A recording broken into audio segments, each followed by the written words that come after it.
So, uh, hello everyone. I hope you're doing well today because we're going to talk about the information systems, organizations, and strategy. And we also took this chapter from the book called Management Information System from Kenneth, um, from which is I think this is the also um, the best book that you can find to these specific topics. So we're going to talk about the chapter three, which is we're going to go to the details about the information systems, organizations, and strategy. So this chapter examines how information systems, or used to call IS, are embedded in organizations and used as strategic tools.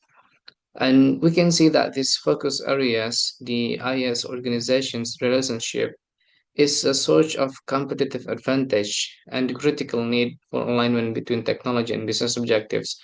So we can understand it from the perspective that the relationship between information system organizations and also business strategy. The key idea is information systems are not just tools used by organization. They actually shape how organizations operate and compete. That's why it's so important. Firms that successfully align their information system with their strategic goals are more likely to achieve sustainable competitive advantage. So we're moving to the next slide, which is um, this is the slide that we're going to talk about the meaning of what is an organization. So, as you can see right here, you can see the structure uh, from uh, how can we say is an organization. So we can say that organizations can be understood as a formal social structure that coordinates people and resources to achieve specific goals. It operates through defined hierarchies, roles, and business processes, of course. And at the same time, organizations are not isolated. They are constantly influenced by external factors such as competition, regulation, and technological change. And then what are the key features of organizations? So, organizations rely on routines and standard operating procedures to maintain efficiency and consistency. However, beyond formal rules, there are also informal elements such as culture and politics. And organizational culture shapes how people behave, while politics reflects internal power dynamics. These factors are especially important when introducing new information systems because they influence how people respond to change, right? And we're going to talk about the economic impact of the information systems. As you can see, there are 4 points in this. Specifically, from an economic perspective, information system reduce what we call transactions costs, right? Which are the cost of coordination and communications. They also reduce agency costs by making it easier to monitor performance and align employee behavior with organizational goals. As a result, organizations become more efficient and often adopt flatter structures with fewer management layers. Um, and also, the next slide, we have organizational and behavioral impact. So, information systems also have a significant impact on how organizations behave. So, they change decision making, for example, for the first instance, often shifting authority toward data driven systems rather than individuals. So, while this can improve productivity and transparency, it can also create resistance, especially when employees feel that their roles or influence are being reduced. So, this management information systems is one of the basic fundamental to um, mastering while you're making your own business, I think, because you can see the impact on the internal organizations also.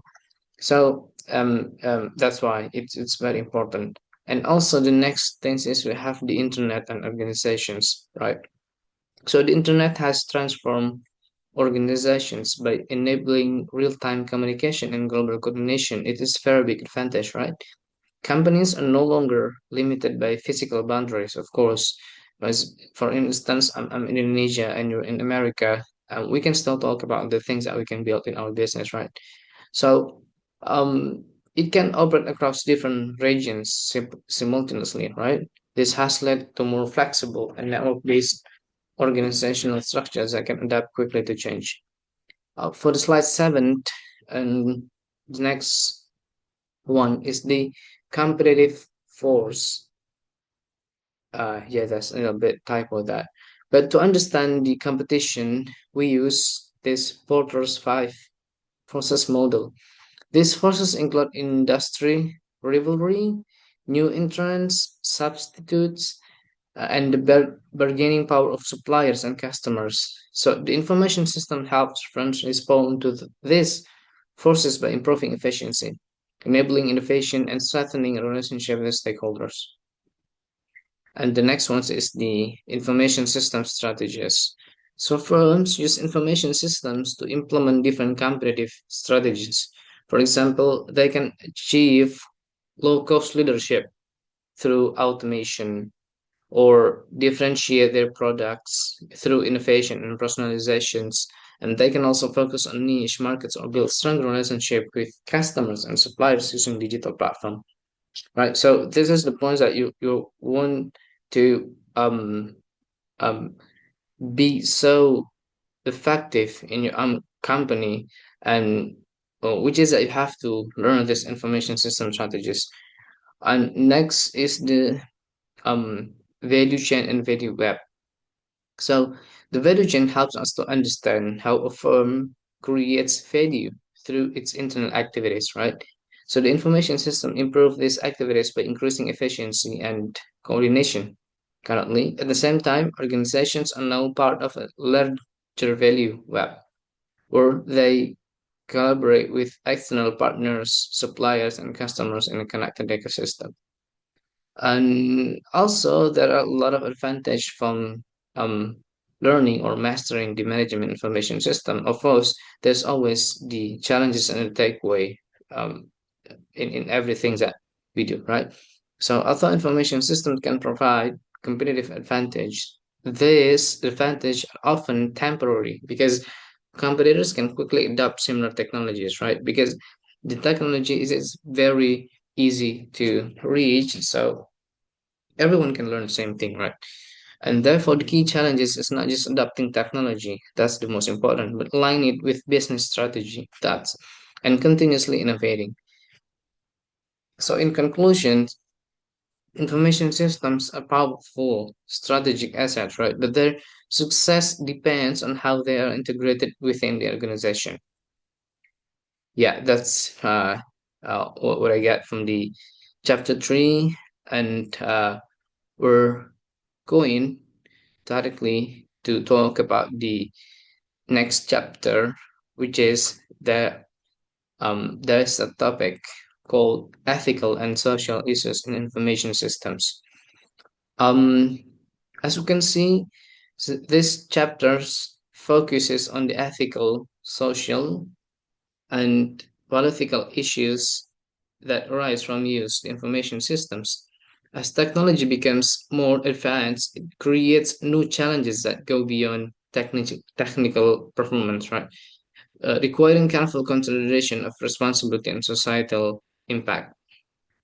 So these are the things that could be the issues in the information systems. So we're gonna have to talk about the ethical issues. Okay, so information system raise several ethical concerns, especially related to privacy, data misuse, and surveillance.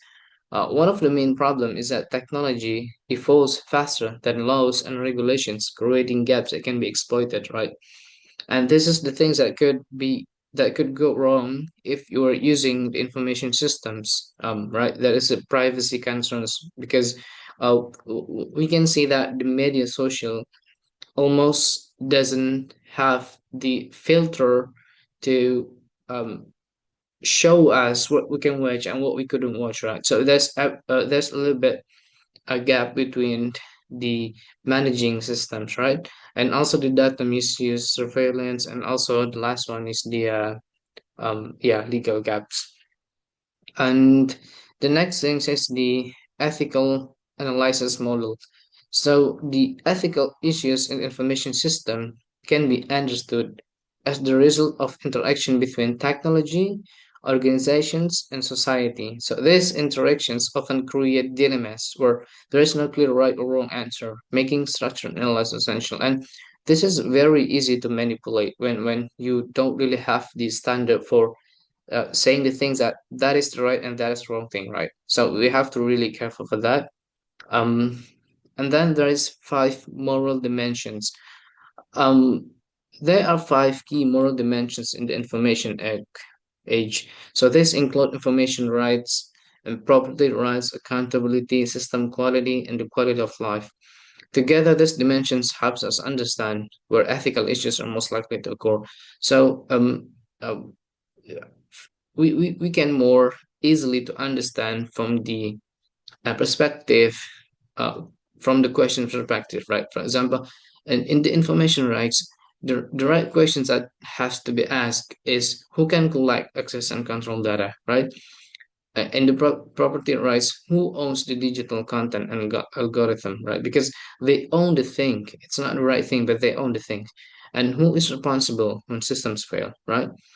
And accuracy, reliability, and security of systems, how technology affects well-being and social norms. So there are the questions that has to be concerned very seriously because that is the most sensitive topics that could be. And also the next thing is we have um, ethical principles, right? So the guide of decision making, it's several ethical principles can be used. And for example, the golden rule suggests treating others as you would like to be treated, while the utilitarian principle focuses on the greatest good for the greatest number. So these principles provide a foundation for evaluating complex situation, right? So I think these four ethical principles is can be massively help you to maintain the main problem that this information system could go with you. And then also there are privacy. So privacy, of course, is one of the most significant concerns in the digital era, right? Because organizations collect large amounts of personal data, often without users fully understanding how it is used. So this creates risk related to misuse, lack of control, and potential violation of individual rights. And there are there is also the intellectual property. So protecting intellectual property has become more difficult in the digital environment. Digital content can be easily copied, copied and distributed, making it challenging to enforce copyright patents and other protections, right? So this is the very common mistake that we found in the our time right now. And also there's accountability and liability. So as information systems become more complex, it becomes harder to determine who is responsible when something goes wrong, right? Because organizations must establish clear accountability and liability structures to manage this risk effectively, right? And there are also the system quality and life impact. System quality is very critical because errors in data or software can lead to serious consequences. We all know that. At the same time, technology affects quality of life, including issues such as work-life balance, stress, and even physical health. So, as a final takeaway, I would say in conclusion, information system provide many benefits, but they also introduce significant ethical challenges, as we said, as we talk about this. Organizations must ensure that technology is used responsibly, balancing innovation with accountability and respect for society. I think that's it. We've talked about the as a conclusion that the management information system, um, if we see it as from the general point of view, of course, there's also the pro and the cons, right? There's always the good and the bad things, but it's how do we have to control ourselves and also make a contribute to the general um, volume to uh, bringing the better way of um, uh, responding. I think that's it. Thank you very much.